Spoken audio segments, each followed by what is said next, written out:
बिस्मिल्लाहिर्रहमानिर्रहीम। अस्सलाम वालेकुम। अपने नए व्लॉग में आपको खुशामदीद कहता हूँ। सबसे पहले तो इल्तमास दुआ।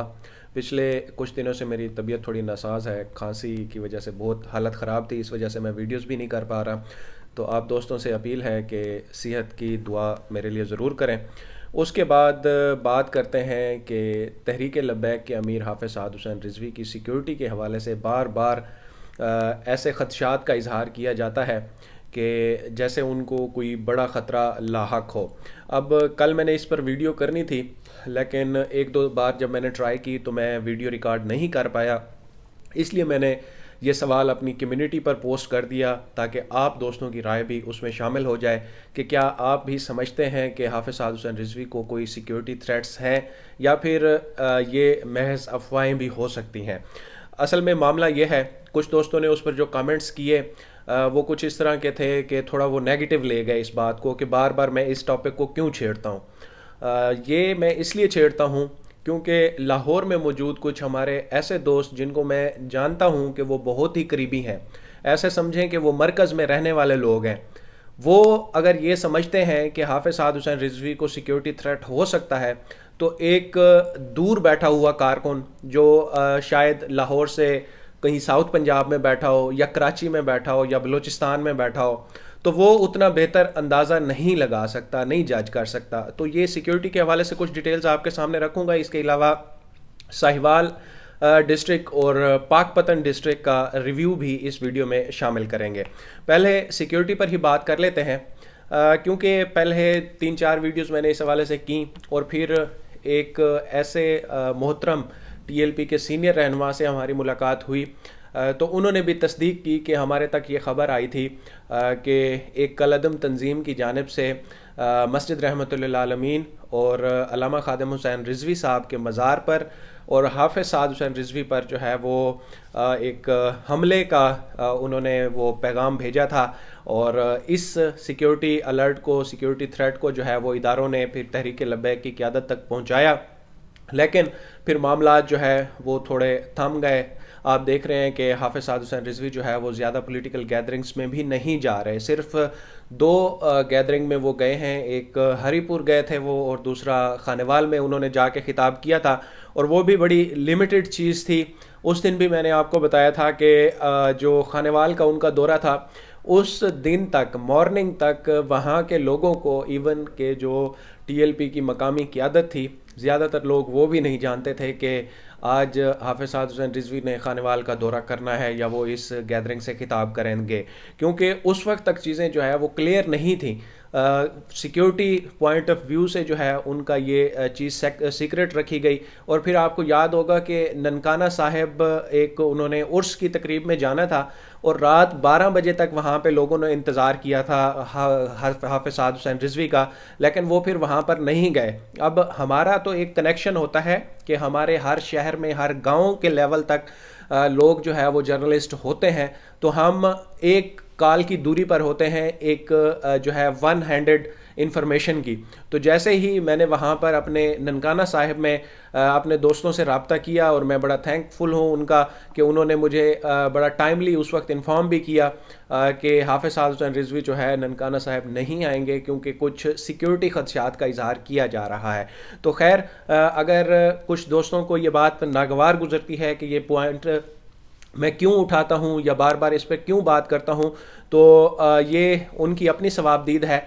लेकिन चूँकि कहीं ना कहीं से ये ख़बर निकलती है और कहीं ना कहीं पर इस बारे में बात हो रही होती है, इसलिए ही ये फिर हमें इसका तज़किरा करना पड़ता है, क्योंकि अभी तक जो है वो हाफ़िज़ साद हुसैन रिजवी ने कोई सरकारी सिक्योरिटी नहीं ली हुई। अगर वो कहीं मूव करते हैं तो उनके साथ कोई सरकारी सिक्योरिटी एहलकार नहीं होता, एक अपना उनका जमात के लोगों का एक दस्ता है जो कि उनके साथ रहता है, और वो भी बड़ी काफ़ी तगड़ी सिक्योरिटी होती है।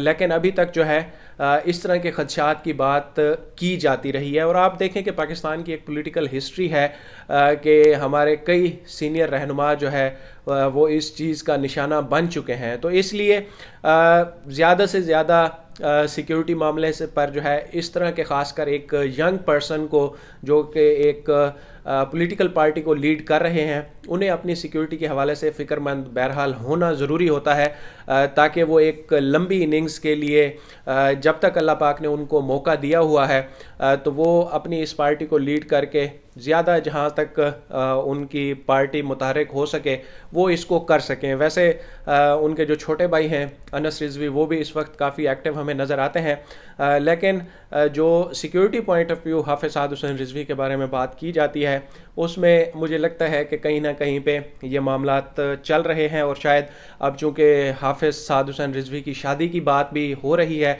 और फरवरी की जो है वो किसी तारीख में उनकी शादी होना है, तो उसके बाद अगर वो जब निकलेंगे इस सारे मामले में, पॉलिटिकल एक्टिविटीज़ में शरीक होंगे, सियासी सरगर्मियों में जाकर वो जलसों से खिताब करेंगे, तो उस वक्त बहरहाल हमें ज़्यादा अंदाज़ा हो सकेगा कि वो उनके आसपास जो है वो सरकारी सिक्योरिटी कितनी है और जो क्या नाम है इनके अपने रज़ाकार हैं वो कितने हैं। वैसे यहाँ पर एक चीज़ मुझे भी थोड़ी सी एग्जेजरेशन लगती है कि बार बार सिक्योरिटी की बात की जाती है। पाकिस्तान में आप देखें कि हम यहाँ पर इस्लामाबाद में रहते हुए हम देखते हैं कि कई सीनियर रहनुमा शाम के टाइम वो अकेले फिर रहे होते हैं यहाँ पर मार्केट्स में। इवन कई मिनिस्टर्स एक जगह पर 5-5 10-10 मिनिस्टर्स बैठे होते हैं, लेकिन उनके साथ हमें कोई सिक्योरिटी पर्सन नज़र नहीं आता। ज़्यादातर लोग जो है वो अपना टाइम अलग से अकेले गुजारना चाहते हैं ताकि हर वक्त वो ये जो एक लगेज है सिक्योरिटी लगेज वो अपने साथ ना लेकर फिरते रहें। तो इस तरह से ये हमें ज़्यादा जो अंदाज़ा है, कुछ लोग जो ज़्यादा फ़िक्रमंद हैं साद रिजवी की सिक्योरिटी के हवाले से, वो जो है तवक्ल अल्लाह पे तवक्ल करें तो वो ज़्यादा बेहतर है। क्योंकि बतौर मुसलमान हमारा ये अकीदा है, ये मानना है कि ज़िंदगी मौत जो है वो अल्लाह पाक के हाथ में है और जब आखिरी दिन लिखा है तो वो आना ही आना है। अब जल्दी से मैं आपको साहिवाल डिस्ट्रिक्ट का और पाकपतन डिस्ट्रिक्ट का रिव्यू पेश कर दूं। यहाँ पर दोनों अजला में दो दो नेशनल असम्बली की सीटें हैं। पहले साहिवाल की बात कर लेते हैं तो NA 147 है, साहिवाल 1। यहाँ से मुस्लिम लीग नून के कैंडिडेट थे सैयद इमरान शाह, उन्होंने 1,20,697 वोट लेकर ये नशिस्त जीती थी। दूसरे नंबर पर PTI के कैंडिडेट थे, बड़ा लंबा मार्जन था उनका, मतलब जीत का जो मार्जन है PMLN का वो काफ़ी ज़्यादा था। PTI के कैंडिडेट चौधरी नवीद शकूर ने यहाँ से 86,462 वोट लिए थे। इस हलके में हमें TLP का कैंडिडेट नज़र नहीं आता। पीपल्स पार्टी ने खैर यहाँ पर आमिर शहजाद थे उनके कैंडिडेट और उन्होंने 22,765 वोट लेकर तीसरी पोजीशन ली थी। इसके बाद काफ़ी 5-6 उम्मीदवार हैं जो कि आज़ाद हैसियत से उन्होंने इलेक्शन में हिस्सा लिया था। अब बात कर लेते हैं NA 148 साहिवाल 2 की। वहाँ पर चौधरी मोहम्मद अशरफ जो है मुस्लिम लीग नून के टिकट पर वो जीते थे, 1,28,880 वोट उन्होंने लिए। और दूसरे नंबर पर जो है PTI के कैंडिडेट थे, यहाँ पर भी बड़ा लंबा मार्जिन है, मतलब इसको भी आप कहें कि मुस्लिम लीग नून का पक्का डिस्ट्रिक्ट है ये। PTI के कैंडिडेट ने 87,557 वोट लिए थे, मलिक मोहम्मद यार ने, तो तकरीबन 30-35 हज़ार का मार्जिन बनता है।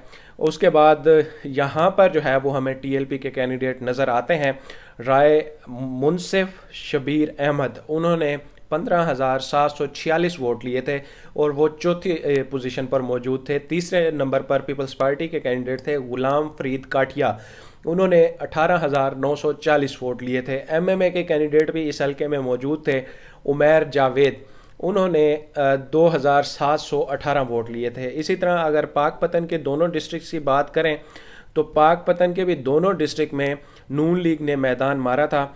NA 145 में अहमद रज़ा ख़ान मानिका, इन्होंने 1,18,581 वोट लिए थे और PTI जो है वो दूसरे नंबर पर थी। इस हलके में तहरीक लबैक का कैंडिडेट हमें नज़र नहीं आता। और जो दूसरा हलका है NA 146 पाकपतन 2, वहाँ पर भी मुस्लिम लीग नून के राना इरादत शरीफ खान 1,38,799 वोट लेकर इन्होंने ये नशिस्त जीती थी। इस हलके में जो है वो TLP के कैंडिडेट हैं और वो तीन चार पाँच, पाँचवीं पोजीशन पे जो है वो थे मोहम्मद काशिफ सरवर खान। उन्होंने तकरीबन 10,000 वोट लिए थे, 9,858 वोट लिए थे। तीसरे नंबर पर पीएचपी के कैंडिडेट थे गुलाम मुस्तफ़ा, और चौथे नंबर पर पीपल्स पार्टी के कैंडिडेट थे शौकत अली बाजवा। इन्होंने 11,772 वोट लिए थे। तो ये दो हलके साहिवाल और पाकपतन, ये दोनों ही मुस्लिम लीग नून ने जीते थे। चार नशिस्तें एमएनए की मुस्लिम लीग नून के हक में गई थी। टीएलपी दो हलकों में, इन चार में से दो में मौजूद है, और तकरीबन वही एवरेज जो पिछले हर हलके में हमें देखने को मिलती है कि 8 से 15,000 के दरमियान जो है वो तहरीक लब्बैक ने वोट हासिल किए थे। अब देखते हैं कि आने वाले इंतखाबात में इस जो है वो काउंट में कितना ऐड अप कर पाती है तहरीक लब्बैक। तो अब तक के लिए इतना ही, मुझे दीजिए इजाज़त। अल्लाह हाफिज़।